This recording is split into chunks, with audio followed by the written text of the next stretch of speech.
ഹമീദ് ഒരു വലിയ ബിസിനസ്മാൻ ആണ്. അദ്ദേഹത്തിന്റെ കുടുംബത്തിൽ അവരുടെ ഭാര്യയുടെ പേര് റസിയ, പിന്നെ അവരുടെ മകൾ ഹീനി ഉണ്ടായിരുന്നു. അച്ഛാ, ഇവിടെ നോക്കൂ.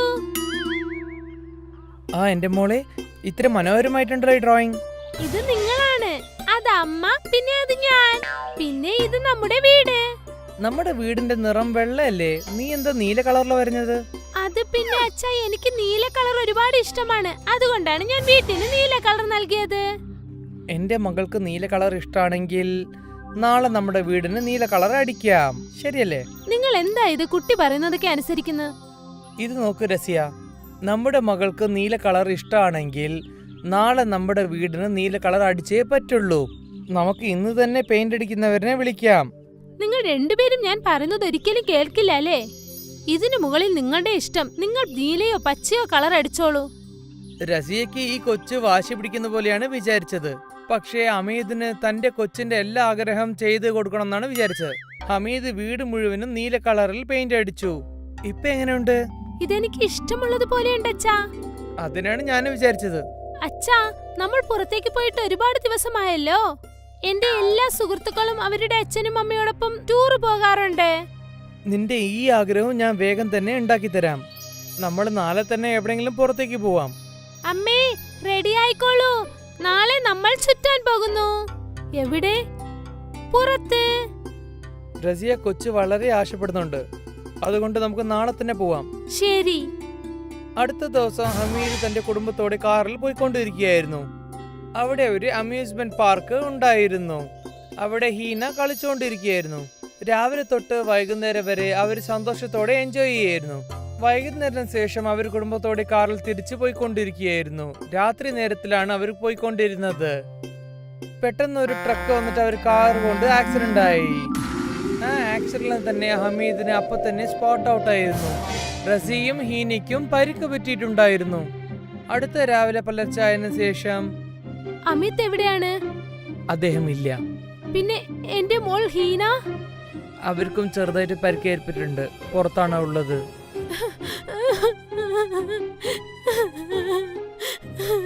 നിങ്ങൾ തലയിൽ നല്ലോണം പരിക്കേറ്റിട്ടുണ്ട്, നിങ്ങൾ എന്തായാലും റെസ്റ്റ് എടുത്തേ പറ്റൂ.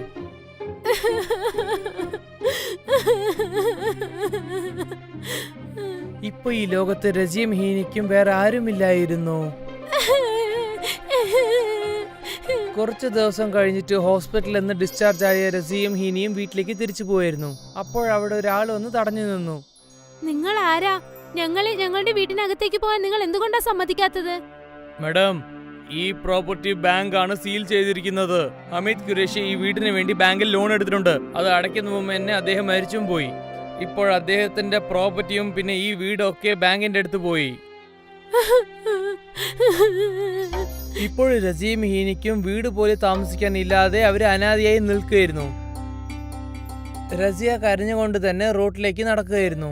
അവിടെ ഒരു പാർക്ക് ഉണ്ടായിരുന്നു. അവരവിടെ ഇരിക്കുകയായിരുന്നു. പിന്നെ റസിയ പാർക്കിലുള്ള ബെഞ്ചിൽ ഇരിക്കുകയായിരുന്നു. എന്തു പറ്റി അമ്മേ? ഇനി ഒരിക്കലും നമുക്ക് രണ്ടുപേർക്കും ആ വീട്ടിലേക്ക് പോകാൻ പറ്റില്ല അമ്മേ.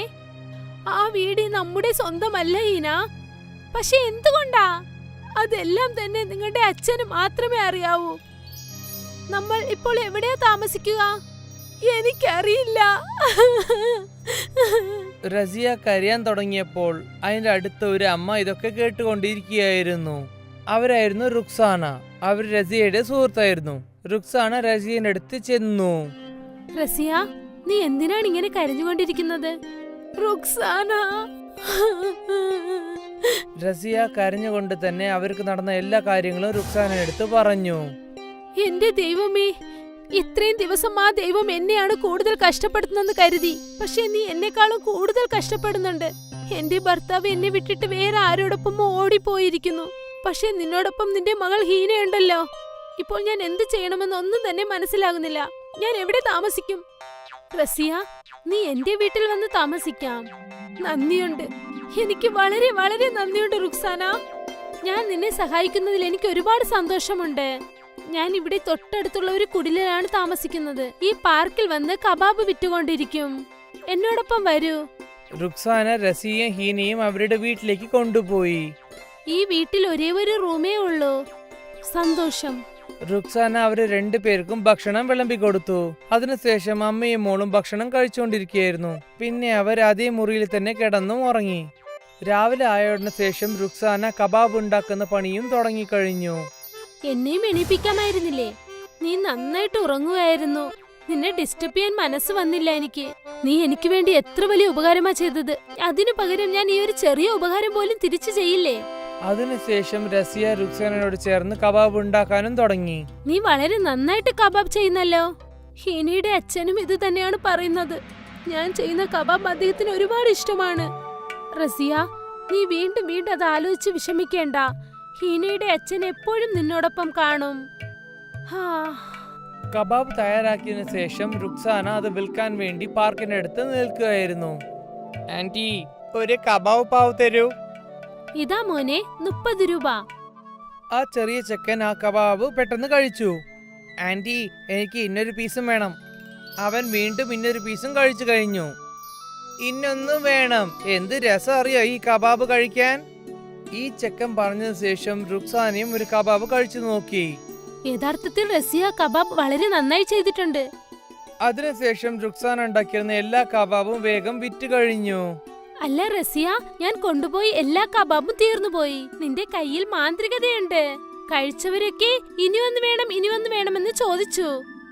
ആദ്യമായിട്ട് ഞാൻ ചെയ്ത എല്ലാ കബാബും വിറ്റുപോയി. വളരെ നല്ലത്. നാളെ മുതൽ നമുക്ക് കുറച്ച് കൂടുതൽ ചെയ്യാം. അതെ, തീർച്ചയായും. അടുത്ത ദിവസം റസിയ ഇന്നും കുറെ കബാബ് ഉണ്ടാക്കാൻ തുടങ്ങി. ഇന്നും അതുപോലെ തന്നെ എല്ലാ കബാബും വേഗം വിറ്റ് തീർത്തു കഴിഞ്ഞു. ആരൊക്കെ കബാബ് കഴിക്കാൻ വന്നതോ അവർക്കൊക്കെ വളരെ ഇഷ്ടപ്പെട്ടു കഴിഞ്ഞു. കുറച്ച് ദിവസങ്ങളായിട്ട് ഇതുപോലെ തന്നെയാണ് പോയിക്കൊണ്ടിരുന്നത്. പിന്നെ ഒരു ദിവസം റുക്സാനയ്ക്ക് സുഖമില്ലാതെ കിടക്കുകയായിരുന്നു. അവർക്ക് വല്ലാതെ തന്നെ ഒരു പനിയും ഉണ്ടായിരുന്നു. റുക്സാന, ഇന്ന് നീ റെസ്റ്റ് എടുത്തോളൂ.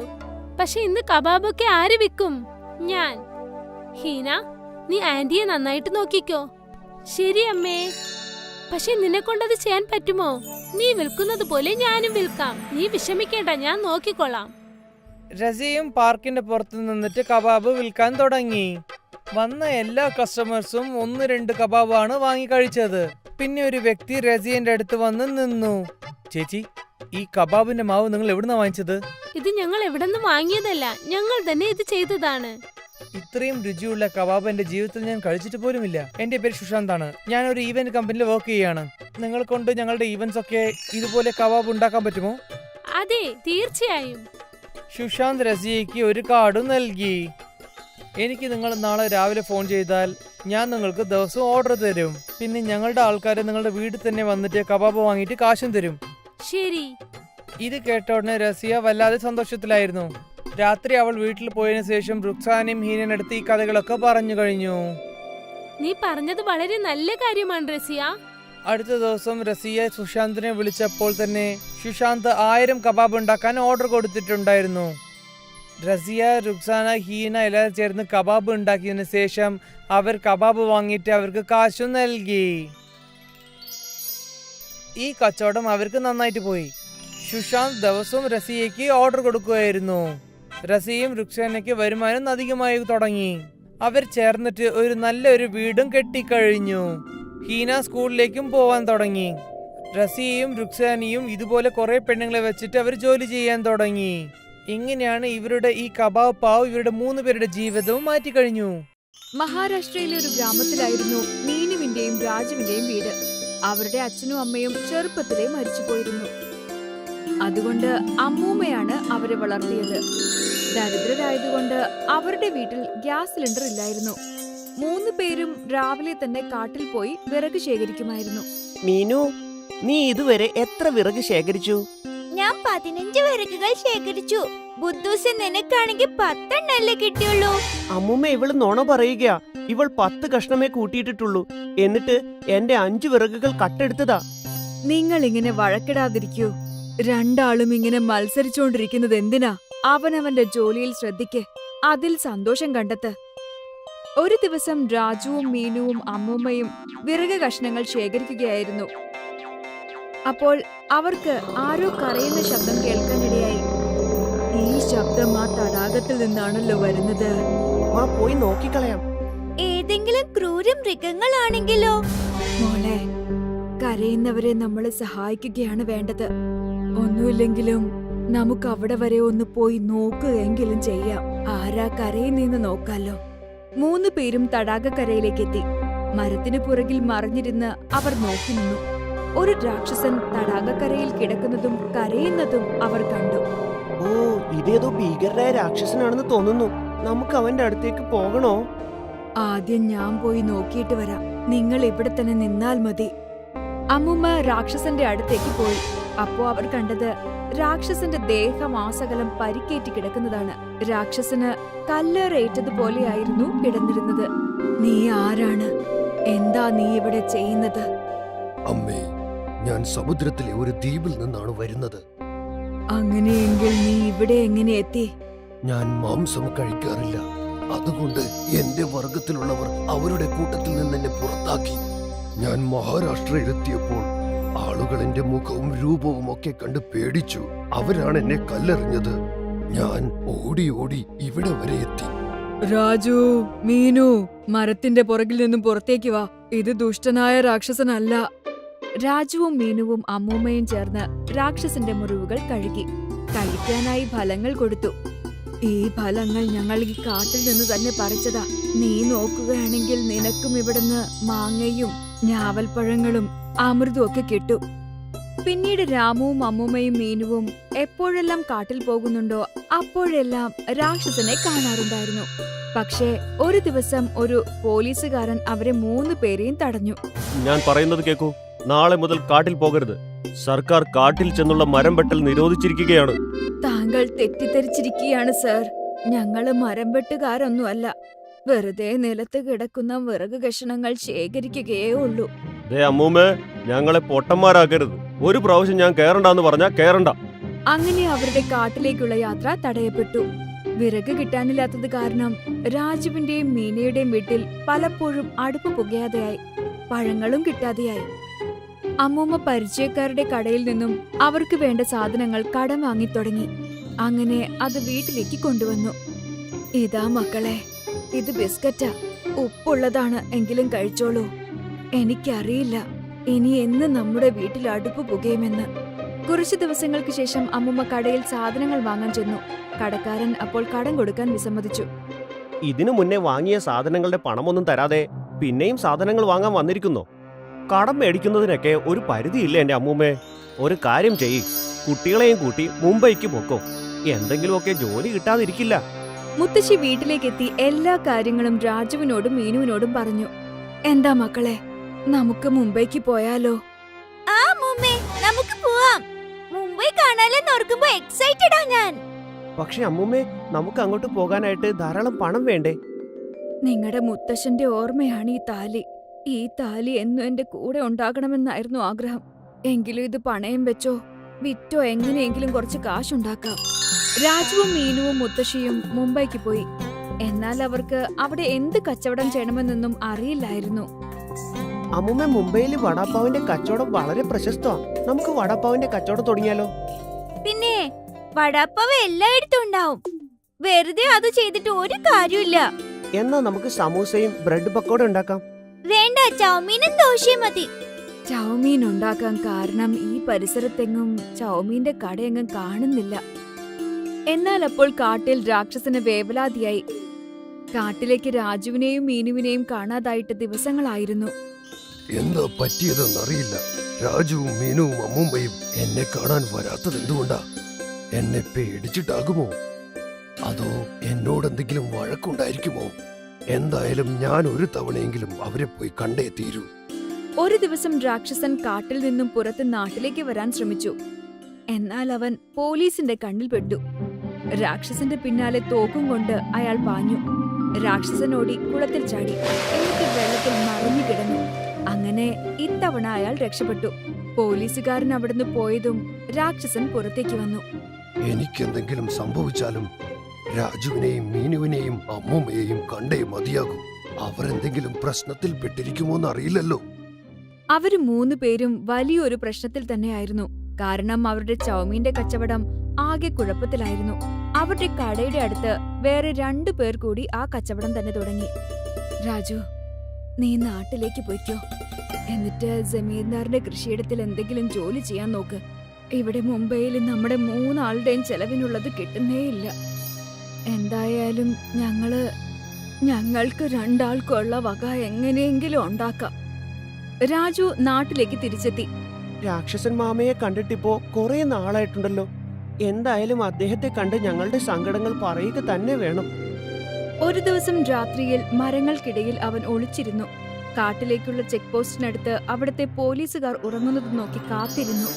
അങ്ങനെ അവർ ഉറങ്ങാൻ കയറിയപ്പോ അവൻ പതിയെ കാട്ടിലേക്ക് നടന്നു. രാക്ഷസൻ ഒരു മരത്തിന്റെ മുകളിൽ ഒളിച്ചിരിക്കുകയായിരുന്നു. അങ്ങനെ രാക്ഷസൻ രാജുവിനെ കണ്ടതും മരത്തിൽ നിന്നും താഴേക്ക് ചാടി. നിങ്ങൾ എന്നെ പേടിപ്പിച്ച് കളഞ്ഞല്ലോ അമ്മാവ. പിന്നെ പറ, എന്തൊക്കെയുണ്ട് വിശേഷങ്ങൾ? ഇവിടെ വല്ലാത്ത കഷ്ടപ്പാടാണ് മോനെ. ഈ സർക്കാർ ഉദ്യോഗസ്ഥന്മാർ എപ്പോഴും കാട്ടിലേക്ക് കയറി വരും. അത് കാരണം എനിക്ക് എപ്പോഴും ഒളിച്ചിരിക്കേണ്ടതായി വരും. നിങ്ങൾ 3 പേരും എങ്ങോട്ട് പോയതാ? ഇത്രയും ദിവസമായിട്ടും ഇങ്ങോട്ട് വരാഞ്ഞതെന്താ? ഞങ്ങൾ മുംബൈക്ക് പോയിരിക്കുമായിരുന്നു. മുത്തശ്ശിയും മീനും ഇപ്പോഴും അവിടെ തന്നെയാണ്. എന്നാൽ അവിടെ കച്ചവടം ഒന്നും നന്നായി നടക്കുന്നില്ല. അതുകൊണ്ടാ ഞാൻ ഇങ്ങോട്ട് പോന്നത്. എന്ത് കച്ചവടമാ നിങ്ങൾ അവിടെ തുടങ്ങിയത്? ചൗമീന്റെ കച്ചവടമാ തുടങ്ങിയത്. ചൗമീനോ? അതെനിക്ക് വളരെ ഇഷ്ടമാണ്. പിന്നെ എനിക്ക് ബ്രെഡ് പക്കോടയും ഇഷ്ടമാണ്. എന്റെ അമ്മ ചെറുപ്പത്തിൽ എനിക്ക് പക്കോട ചൗമീൻ ഉണ്ടാക്കി തരുമായിരുന്നു. പക്കോട ചൗമീനോ? ആ, ചൗമീൻ ഉണ്ടാക്കി പാത്രത്തിൽ വെച്ചിട്ട് ശരിയാക്കി എടുക്കണം. അപ്പോഴത് പക്കോട ചൗമീനായി മാറിയിരിക്കും. എങ്കിൽ മുത്തശ്ശിയോട് പക്കോട ചൗമീൻ ഉണ്ടാക്കാൻ പറയാം. ശരിയാണ് പറഞ്ഞത്. സാധാരണ ചൗമീൻ എല്ലാവരും ഉണ്ടാക്കുന്ന ഒന്നാണല്ലോ. പക്ഷെ നിങ്ങൾ പക്കോട ചൗമീൻ ഉണ്ടാക്കിയാൽ വേറെ ആരും അത് ഉണ്ടാക്കുകയില്ല. ആളുകളെല്ലാം നിങ്ങളുടെ കടയിലേക്ക് വരികയും ചെയ്യും. രാക്ഷസൻ അമ്മാവ, ഇത്തവണ ഞാൻ മുംബൈയിലേക്ക് ഒറ്റയ്ക്കല്ല പോകുന്നത്. നിങ്ങളെയും കൊണ്ടുപോകും. ഇല്ല, എനിക്ക് ആളുകൾക്കിടയിൽ വരുന്നത് പേടിയാ. പേടിക്കണ്ടെന്നേ. ഞാൻ ആളുകളോട് പറഞ്ഞോളാം മാമൻ ആരും ഉപദ്രവിക്കാത്ത നല്ല രാക്ഷസനാണെന്ന്. രാജു പിറ്റേന്ന് തന്നെ പോലീസുകാരോട് സംസാരിച്ചു. അങ്കിൾ, കാട്ടിലൊരു രാക്ഷസൻ താമസിക്കുന്നുണ്ട്. ദയവ് ചെയ്ത് അദ്ദേഹത്തെ എന്റെ കൂടെ വിടണം. ഈ രാക്ഷസന്മാർ നമുക്കെല്ലാം അപകടമാ. അതുകൊണ്ട് അവനെ കൊന്നിട്ടേ ഞാൻ അടങ്ങൂ. ഞാൻ പറയുന്നതൊന്ന് വിശ്വസിക്കൂ അങ്കിൾ. ഈ രാക്ഷസൻ മാംസം തിന്നുകയില്ല. അതു കാരണമാ അദ്ദേഹത്തെ ആ രാജ്യത്ത് നിന്ന് പുറത്താക്കിയത്. അങ്ങനെ അദ്ദേഹം എവിടെയും പോകാനില്ലാതെ നമ്മുടെ ഇടയിൽ വന്നപ്പോ നമ്മളാ അദ്ദേഹത്തെ കണ്ട് പേടിച്ചത്. എന്നിട്ട് കല്ലെറിഞ്ഞ് ഓടിക്കുകയും ചെയ്തു. അങ്ങനെയാണെങ്കിൽ ആ രാക്ഷസനോട് ചെയ്തത് അന്യായമാണ്. ശരി, നിനക്ക് ആ രാക്ഷസനെ കൊണ്ടുപോകാം. അങ്ങനെ രാജു ആ രാക്ഷസനെ കാട്ടിൽ നിന്നും പുറത്തെത്തിച്ചു. ഗ്രാമത്തിലുള്ളവരെല്ലാം രാജുവിനെ രാക്ഷസന്റെ കൂടെ കണ്ട് ആശ്ചര്യപ്പെട്ടു. രാജു രാക്ഷസനെയും കൂട്ടി മുംബൈക്ക് പോന്നു. അവൻ കച്ചവടം നടത്തുന്നതിനായി തട്ടുകടയിലേക്ക് രാക്ഷസനെയും കൂട്ടി. അങ്ങനെ ഒത്തിരി ആളുകൾ കടയിൽ വരാൻ തുടങ്ങി. അവിടെ അവർക്ക് രാക്ഷസനെ കാണുകയും ചെയ്യാം, പക്കോട ചൗമീൻ കഴിക്കുകയും ചെയ്യാം. അങ്ങനെ രാജുവിന്റെയും മീനുവിന്റെയും മുത്തശ്ശിയുടെയും സാമ്പത്തിക ഞെരുക്കം മാറിക്കിട്ടി. അവർ സന്തോഷമായി ജീവിക്കാൻ തുടങ്ങി. അവരന്ന് രാക്ഷസനെ സഹായിച്ചില്ലായിരുന്നുവെങ്കിൽ അവർക്കൊരിക്കലും ഇതുപോലെ ജീവിക്കാൻ സാധിക്കില്ലായിരുന്നു. നിങ്ങൾ കേട്ടിട്ടില്ലേ, നല്ലത് ചെയ്താൽ നിങ്ങൾക്ക് നല്ലത് തന്നെ തിരിച്ചു കിട്ടും.